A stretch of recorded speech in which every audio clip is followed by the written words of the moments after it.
Hello and welcome to the Daily Comic and Collectible, episode 562. Now today, the collectible of the day is the Mezco Toys, Living Dead Dolls, Universal Monsters, Dracula, Vampire Doll. This Living Dead Dolls Dracula collectible is officially licensed by Universal Studios. Dracula is one of the first Universal monsters and hands down the most famous vampire of all time. The King of the Vampires is the latest addition to the Living Dead Dolls line. From his widow's peak to the hem of his cape, every detail of Dracula has been captured. The Count wears one of the most regal outfits ever produced for a Living Dead doll. Dracula comes complete with full evening dress, his trademark cape, his famous medallion, his red carnelian stone ring, and even his watch chain have been carefully recreated. Special attention has been paid to his hypnotic eyes. They seem to stare into your very soul, as one eyebrow arches upward, beckoning you to your doom. This figure is rated for ages 15 plus, and Dracula measures 10 inches tall in total height. Comes in a collector-friendly window box measuring 14 inches tall, featuring art from the famous film, and have both the Universal Studio Monsters and Living Dead Dolls logos. This figure was released in 2013 by Mezco Toys. Now, the comic of the day is Uncanny X-Men, Volume 1, Issue number 159, with a cover date of July 1982, with story by Chris Claremont, art by Bill Sienkiewicz, and cover by Bill Sienkiewicz. This story is titled Night Screams. The story opens with the X-Men arriving at Misty Knight's apartment, but find someone there other than Misty. They shortly discover that the resident is the fashion model Harmony Young, and she's sharing the apartment with Misty. Storm apologizes and explains that Misty had offered them the use of the apartment whenever they needed it. She says they'll go if they're being a problem, but Harmony dismisses this. If it's okay with Misty, it's okay with her, and she wouldn't mind some cute guys around. Wolverine reminds Kitty that she has a meeting with her parents and can't go dressed as an X-Man. Worried about clothes, Harmony offers Kitty some of hers. Excited, Kitty gets dressed and Storm walks with her to meet her parents. At that same time, in the Rio Diablo Mountains, Scott and Alex take a walk to talk. They get back for dinner, and then Corsair reveals that he's going to be returning to space with the Starjammers very soon. Back in New York, Kitty calls Nightcrawler to check in, and then discovers that Storm, who had left Kitty hours ago, never returned. Wolverine and Colossus get called to the hospital, where they find Aurora. Apparently, she was the victim of a strange mugging, neither robbed nor molested, and found with her throat slashed, although the damage was mostly superficial. They take her home and put her to bed, but she starts to have unsettling dreams. She wakes up, opens the window, and invites someone inside. After the weekend passes and Kitty returns from visiting with her parents, the X-Men faces are grim. Storm is still abed and doesn't want to go on living. Kitty goes in to comfort her, but Storm protests when she opens the curtains, claiming the sunlight hurts. She and Kitty talk, but Kitty notices Storm flinch when the light reflects off of the Star of David Kitty wears around her neck. She also notices the nice scarf with an embedded D that Storm claims to have gotten from an admirer. Storm asks Kitty to go, and Kitty leaves the apartment, claiming she has errands to run. Later that night, Dracula comes for Aurora one last time to make her his undead bride. But just then, Kitty phases through the wall, cross held firmly in her outstretched hand. Dracula at first flinches, but then realizes it has no effect on him. He attacks her, but burns his hand on the Star of David Kitty wears as a pendant. Dracula and Aurora flee, and the X-Men come into the room having heard the commotion. Kitty tries to explain that Dracula took Aurora, but while doubting of the assailant's identity, Wolverine sets to work tracking him.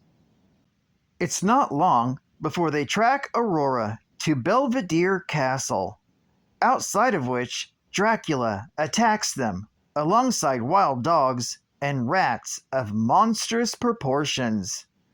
The X-Men defeat the wildlife, but Dracula is proving too much for them.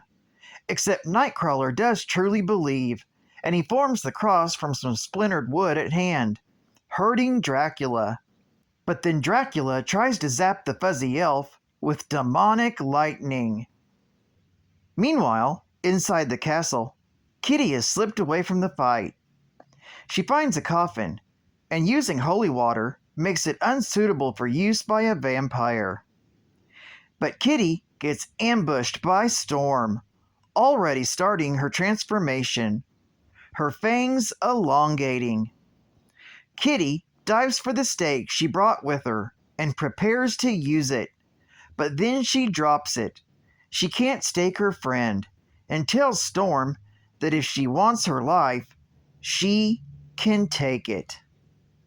Back outside, the X-Men think they're bringing the battle to a head, but a tremendous blast of lightning leaves the X-Men unconscious and Dracula victorious.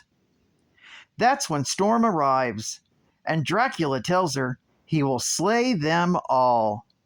But then Storm reveals that his hold over her is broken. She chases him through the sky, knocking him through the glass facade of a high-up restaurant.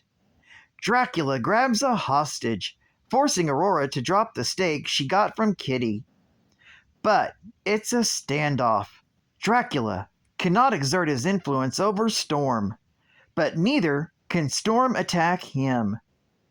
Finally, Dracula drops the hostage, conceding that her strength was what attracted him to her, and that the same abominable will has defeated him, for she has bested his attempts to bind her to him. So he leaves.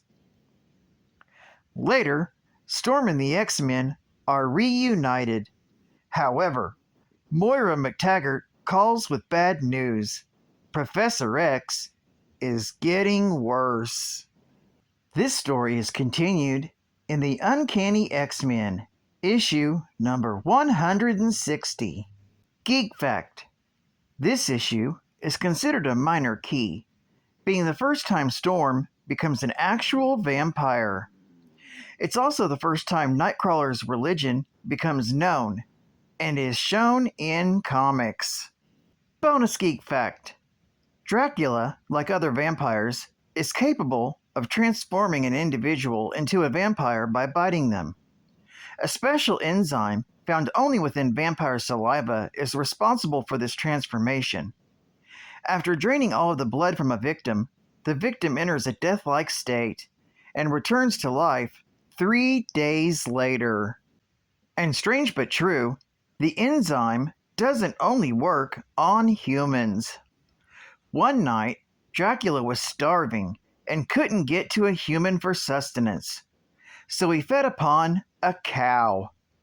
3 days later, that very cow, Bessie, rose from the grave, and Bessie has been seeking vengeance ever since.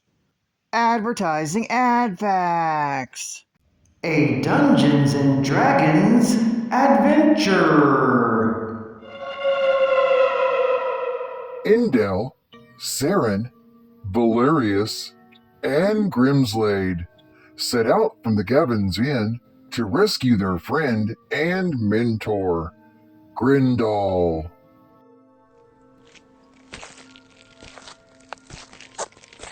We've walked a long way. Yes, the moon will be up soon. There's something strange about these woods. Nah, it's just your imagination. Who dares to trespass in the woods of Oakthorn? Sir, we have not intended to disturb anyone. Enough. They must not leave the forest.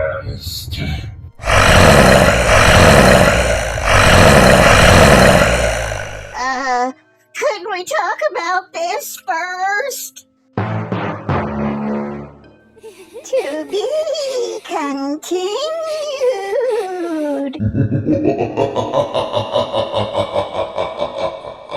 Explore exciting worlds of fun, fantasy, and adventure with Dungeons and Dragons and advanced Dungeons and Dragons adventure games. Send for your free catalog to TSR Hobbies. And final geek fact. Count Dracula is a centuries-old vampire, sorcerer, and Transylvanian nobleman who ruled from his namesake fortress known as Castle Dracula. He's the supreme ruler and the world's most powerful vampire. Originally, the Wallachian ruler Vlad the Impaler, he turned himself into a vampire following a battle with the invading Ottoman Empire, seeking revenge to destroy his enemies. Driven by lust for power, companionship, and blood, his centuries of undead existence have brought him into conflict with vampire hunters, other immortals, and, in the modern age, superheroes. Dracula has a vast network of loyal servants, cultists, brides, and minions who regularly assist him and attempt to resurrect him if he is slain.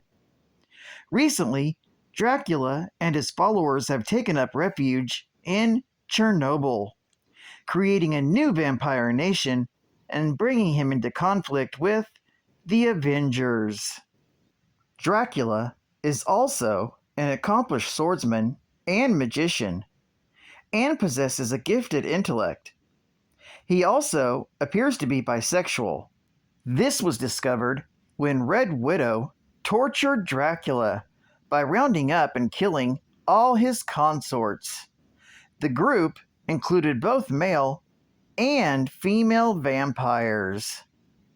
Well, I'd like to thank you for joining me for another Daily Comic and Collectible, and I hope to see you again Tuesday.